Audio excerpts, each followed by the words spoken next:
I'm Greg Euland, Marketing Director at Reynolds & Reynolds, and this is Connected, the podcast with best practices and ideas to help navigate what is happening in the automotive retail industry and the world today. As the COVID-19 virus continues to change our world and how we live and work daily, this podcast discusses ways to continue operating in this unprecedented social environment. On today's episode, we have with us Jay Harper, Director of Product Planning at Naked Lime Marketing. Jay, thanks for joining. Yeah, thanks, Greg. Thanks for having me. For sure. Jay, obviously, today there are a lot of metrics that are down across the industry, but one that's not down is website traffic. So I'm hoping to talk with you today a little bit about ways dealers can adjust their website to make the most of that traffic as it comes in. What do you see at Naked Lime that the dealers are doing that's been successful? Yeah, that's a good question. I appreciate you having me again. This is a topic I think that's pretty relevant in today's day and age, obviously. I think the first basic thing that dealers really should be understanding is what brought the consumers or their customers to their site in the first place, right? What are they searching for that landed them on their homepage or service page or whatever it is, whether that was from paid advertising or an organic search or maybe something they did proactively from an email targeting standpoint where the customers have clicked on a link and come to their homepage. So with that being said, once you understand where they're coming from and their intent, you can customize your website and have a strategy to respond appropriately, right? But I think not to overstate it or understate it or simplify it, I think dealers really just need to tell their customer base whether they're open or not, right? And I think that's the first thing they probably would have never thought of, a month or two ago. But really, are you open? And then you break it down. Are you open for service, sales? And if folks are looking to buy, which they're still out there, let them know about the current incentives and maybe some promotional offers that are out there. So I think for those customers that are searching from a service standpoint, if you've adjusted your hours in any way, shape, or form, make sure that's present on not only your service page, but your home page, anywhere else you can put it, and maybe call that out that you've got adjusted hours based on the current conditions. We're seeing dealers adjust a little bit on their language on the site, so anywhere appropriate that you can touch on what you're doing from a service perspective on pickup and delivery. Your service bay, how are you ensuring you're practicing the proper federal guidelines for social distancing, that your staff has been trained and are well aware of the situation. They'll be treating your customers, their family members with respect due to the current situation. And it sounds obvious, but I think people need that confirmation that you understand how serious it is and you've taken the proper steps to ensure their safety should they choose to come see you and drop off their vehicle for service, right? Yeah. So I mentioned sales as well. It's not as strong as it's been. Obviously, sales are down. A lot of dealers have stopped selling altogether, maybe due to state mandate, but it varies widely throughout the country, as you know. But again, on your homepage, on maybe your vehicle details page, inventory pages, make sure if you've got adjusted hours, you're stating it pretty clearly. If you're doing anything from remote delivery, let them know what options you now may have available that you didn't before. I think that's pretty important. Anything else, again, that you're doing related to COVID-19, important to let them know you're aware, you're complying, you're in it with them, and you're trying to convey to them clearly through their webpage that you know what's going on. Right now, again, if you've got those customers that are still out there looking to purchase, which they are out there, not as many as before, I think you want to make it very clear what offers and incentives are out there for them. A lot of the captive lenders, as you know, are getting pretty aggressive with offers. So everybody today is looking to tighten up a little bit and save a buck. So that may mean taking an 84-month term instead of 60 or 72 and saving $100 may make sense. So it could be a new purchase, could be a refinance option, but make sure you're putting those numbers and figures out there pretty clearly so customers don't have to overthink it or aren't aware of what they'd be paying should they be in the position to do so. Yeah, that's good stuff. So on that topic of incentives, it makes me curious because everything that we're seeing, kind of those lower funnel searches and that traffic and that really buying interest is down dramatically, as to be expected. So can you dig into sort of those incentives and those offers a little bit more and why that's important?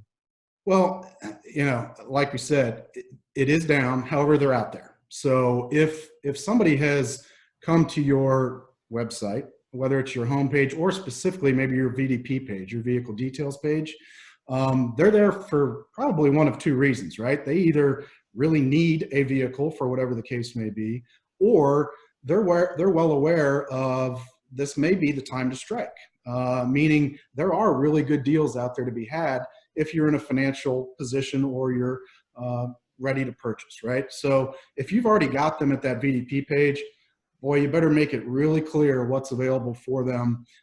Don't make them hunt or search too much. Put it right in front of them.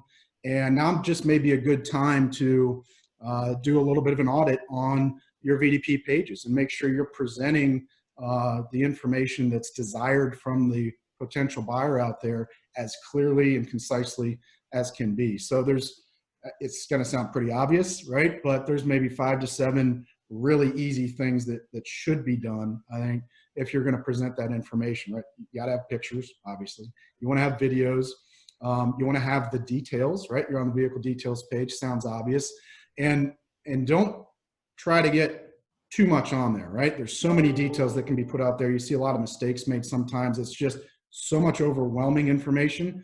I think the consumers, that can turn them off a little bit. So while that information may be necessary to have, I'd make sure you're highlighting maybe 5 to 7 of the top features, right, related to technology or safety or whatever the case may be, so they can see it pretty clearly. You're going to want to have the price there, obviously. We talked about incentives. Make sure that whatever the national or conditional incentives that can be applied to that particular unit are as clear as can be.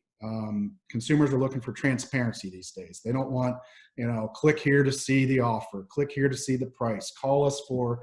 No, you got to put it out there for them or you're going to lose them and they're going to be gone to somebody else's site that is going to provide that upfront detailed payment information. So make sure you've got it laid out pretty easily for them to digest. Giving them a good opportunity to be able to interact with you pretty easily. So that may be through a chat feature, whether you're leveraging technology or if you've got live staff on the back end responding.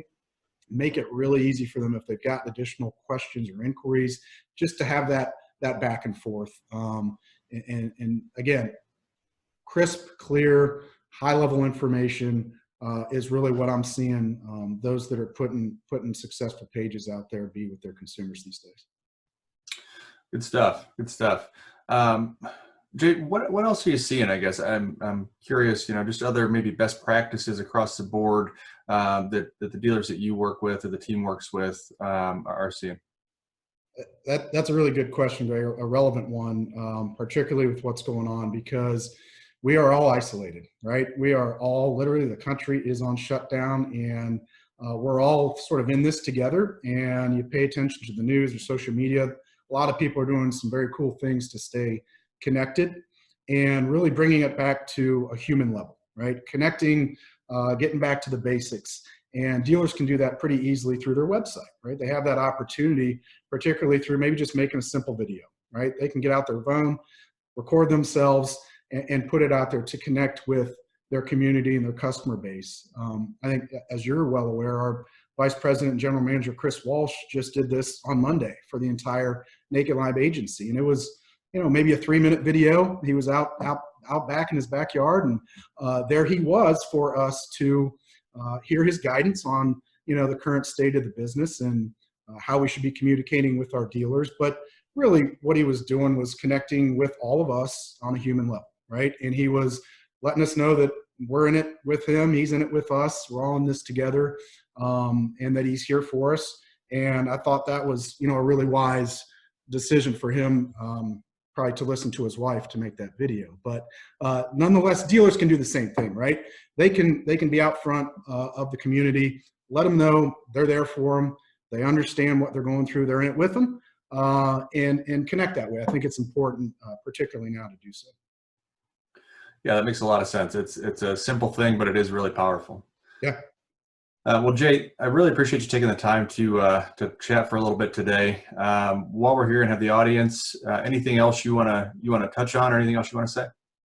I don't know. I think we've covered a lot of the high-level good stuff, Greg. The other thing maybe we haven't touched on a whole lot is just again, understanding when people think of that traffic that comes, usually it's the thought is to the paid search side of the business, but there's a lot of organic traffic that can come to your site that you're not necessarily receiving from paid ads. So really inspecting the underbelly of your web page and how your SEO may be set up to ensure that you've got your information, your message out in front of consumers that aren't necessarily related to a paid search.